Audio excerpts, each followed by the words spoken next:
With more, Kevin Roberts joins us now. He's the president of the Heritage Foundation, host of the Kevin Roberts Show. Kevin, great to talk to you on this wonderful day. Vince, my friend, it's day one of the American Restoration, and I think most Americans and most people across the world are ecstatic, as they should be. Yeah, rightfully so. And I'm looking. We're trying to keep track of everything that's changing right now as we change the president of the United States, Kevin Roberts. I mean, we've already seen the CBP One app, which was used to traffic human beings into the United States by Joe Biden. That's been shut down. People on that app have received notifications that their appointments are gone. Now we see border control already coming into place. We see some of the pro-abortion websites that the Biden administration put online. Those have been taken down because we shouldn't be telling people to kill their kids. The Trump administration has already taken some of those sites offline. Things are changing rapidly, Kevin Roberts. Well, and they need to. If you think about it, in the months following the election of 2020, you, I, many conservative types basically were doing mental health counseling for American patriots who thought that maybe the Republic's days were gone. And certainly it took President Trump a little while to get his head of steam during that interregnum, if you will. But about 2 years ago, just before he announced that he was officially running for president again, it was very clear that Donald Trump had a clear set of priorities that started with shutting down the border, restoring the rule of law there and also in our cities, revitalizing the economy, bringing common sense back into the military, across government agencies. In essence, I think he summed all of that up very well today when he said that this is a revolution of common sense. Americans want to wake up in a normal country. And to the point of your question, Vince, if in fact that's your goal, considering how much damage the Biden-Harris regime did, and by the way, it's wonderful to say that in the past tense, you got to get going on day one. And I'm not surprised because I've been talking to a lot of the officials who are now part of the administration that they're moving so quickly. How much do you think having us all live through the Biden administration opened the eyes of the American people to why the Trump administration is preferable? It was vital. I hate that we had to go through it, but I liken it to neighbors that my family had when we were back in Texas during the COVID shutdowns. Even there, I mean, they were too bad for too long, where they finally had their eyes open to the ridiculous false promises that their local schools were making. What happened with the Biden-Harris policies was that we had that kind of awakening, however rude that it was, to policies across the board. Without that, I don't think you would have this mandate. I don't think you'd have this popular vote victory that Trump had. And for that matter, I don't think you would have this very serious, mature resolve that was personified in President Trump's inaugural address today. I liked his inaugural address. I thought it contained a lot of optimism, a lot of belief in the greatness of America. He has big visions for, well, he wants to even change the name of the Gulf of Mexico to the Gulf of America. He talked about retaking control of the Panama Canal. He wasn't shy about his love for the country. What did you think of today's address? How did it work for you? I think it's one of the best in history, and I really do mean that from the standpoint of policy substance and also having taught a lot of American history classes and examined a lot of presidential inaugural addresses.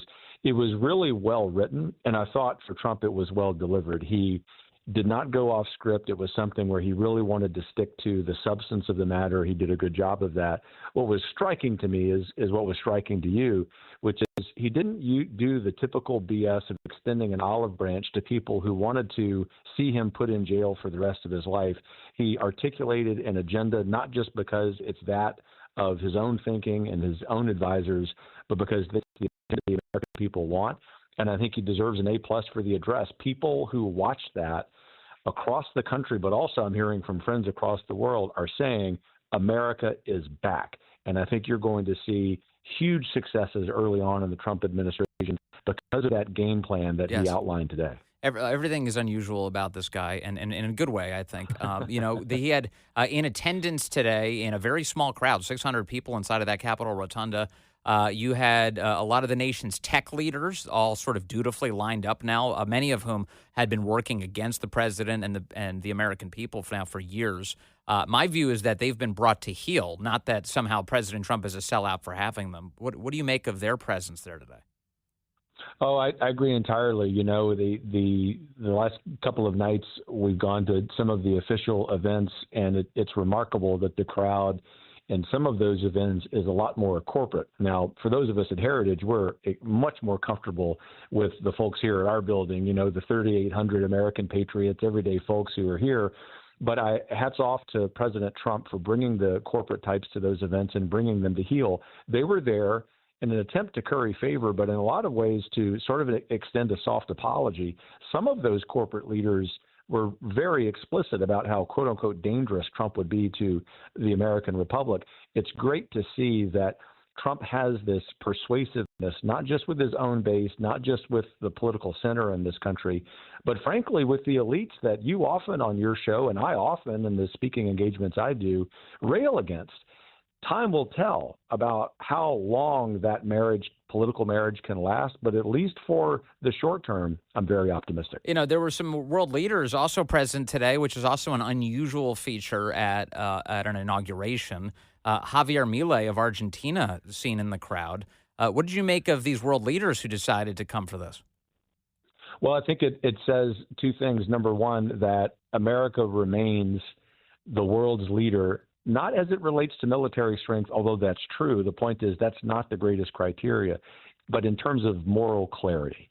That what I hear from world leaders and diplomats here in D.C. of many countries is that over the last 4 years, there hasn't been any clarity about America's strategic direction, let alone the moral clarity, for example, on boys being boys and girls being girls. Yes. But the second thing is, and I really do mean this maybe more as a historian, Vince, than as a public policy guy, I was sitting there thinking, Trump is important not just as a president and as a leader of American conservatism right now.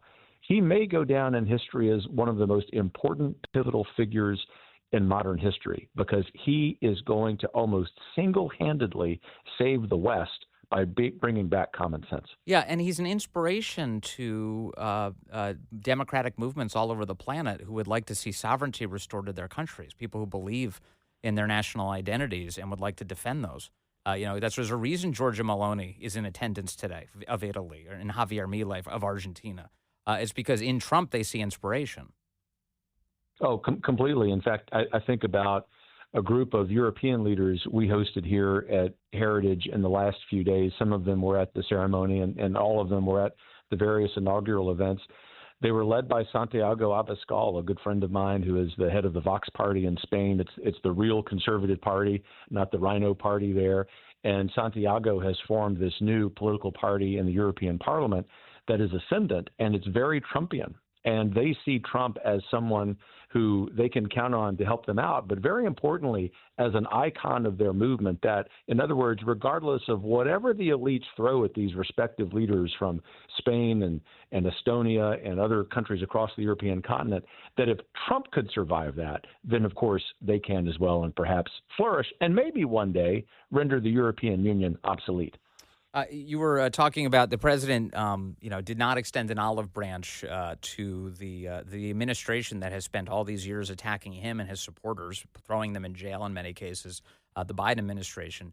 Biden, in some of his final acts as president of the United States today, issued a number of pardons that facilitated what I consider to be the greatest cover-up in presidential history. He gave a pardon to Anthony Fauci. He gave a pardon to Mark Milley. He gave pardons flatly to people who participated in the January 6th committee that Nancy Pelosi had assembled. He also issued pardons for 5 more of his family members, 11-year blanket pardons for any federal crimes that they may have committed over the last 11 years. When you see Joe Biden do that today, what do you think, Kevin Roberts? Is Kevin still with us?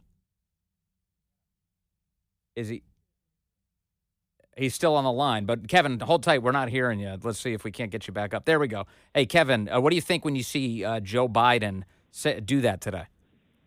I didn't think it was possible for him to tarnish his legacy anymore. I really do think he's one of the worst presidents in history with Carter and Harding, but he did. And it really shows that those of us who for 4 years have been saying, not only is this guy wrongheaded about policy, but that he's even worse than simply being self-interested. He's actually corrupt. And, we you know this well, Vince, we were vilified for saying that. You yourself, too. It's true. And the fact that he would be such a coward as to make those blanket preemptive pardons to the extent that's even possible 20 minutes before leaving office says everything about his presidency. But if there is a silver lining, it is to underscore what the American people said on November 5th, which is that they're tired of the elites establishing one set of rules for themselves, but requiring the rest of us to follow a different set of rules. That's got to be our motivation as we try to implement Trump's agenda. Also, finally, don't you think, I kind of think we need to test the constitutional limits of these blanket pardons, because I'm pretty sure the founders were not envisioning 11-year blanket pardons for any crimes you may have committed. I realize that there have been a couple of historical examples where, pardons, for instance, for former Confederate soldiers. There were pardons for draft dodgers in Vietnam, and then there was the pardon of Richard Nixon by Gerald Ford. But even all of those pardons were much more constrained than what we just saw Joe Biden do. Don't you think that maybe it's time that the court take a closer look at this? Oh, completely. I guarantee you that at Heritage we're already doing that. We started doing that 5 minutes after they were announced. I know Chip Roy and other great members of Congress are already talking about that. We must do that because think about 5, 10, 25 years down the road, if this is allowed to stand, the kind of damage that can be done, not just in terms of sort of a simple level of injustice, but completely eroding our belief in the rule of law is going to be extremely damaging. And therefore, among all of the other things we're talking about, being on offense about public policy, we also simultaneously as a movement have to test the limits of this. Yeah, for sure. I just like to get some clear answers. Always turn to you for some clear answers. Thank you, Kevin Roberts of the Heritage Foundation. Great to talk to you today, sir.